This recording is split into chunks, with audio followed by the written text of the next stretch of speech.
Bonjour à tous.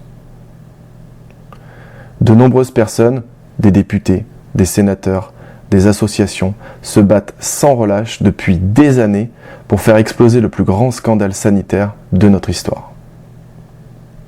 Les articles et les reportages se multiplient au sujet de ce qu'on appelle la maladie de Lyme. Cette maladie est en fait la tique qui cache la forêt.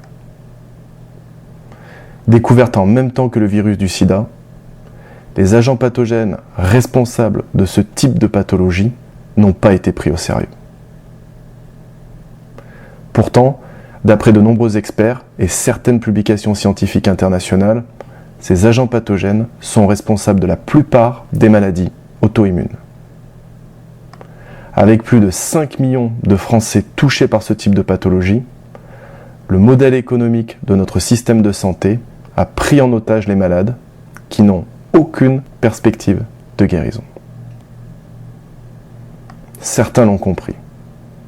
Et après des années à avoir été traités pour rien, ils empruntent enfin le chemin de la guérison.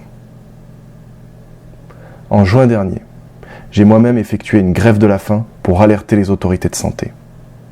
100 médecins ont tiré la sonnette d'alarme, contraignant ainsi Marisol Touraine, notre ministre des Affaires sociales et de la Santé, à annoncer un plan de lutte contre ce type d'infection.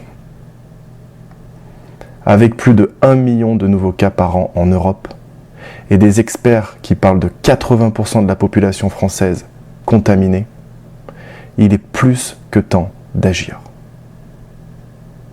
Pourtant, 9 mois après l'annonce du plan, rien n'a changé. Et aucun candidat à la présidentielle n'a abordé ce sujet qui nous concerne tous. Le 18 mars dernier, une nouvelle fois, le professeur Luc Montagnier, prix Nobel de médecine, co-découvreur du VIH, déplorait qu'aucun test fiable ne soit mis à notre disposition et qu'aucun principe de précaution ne soit mis en place lors de transfusions sanguines. À présent, nos responsables doivent assumer leur rôle et protéger la population. C'est pourquoi, le 5 avril à 10h, je planterai ma toile de tente devant le ministère des Affaires sociales et de la Santé. Sans une annonce officielle de mesures immédiates et concrètes, je ne bougerai pas. Si on venait à m'empêcher de mener à bien cette action, j'appellerai, via les réseaux sociaux, au blocage des caisses primaires d'assurance maladie de notre pays. État d'urgence ou pas, l'heure de la vérité a sonné. Et j'invite donc chaque citoyen français à me rejoindre. Je vous remercie beaucoup d'avoir pris le temps de regarder cette vidéo.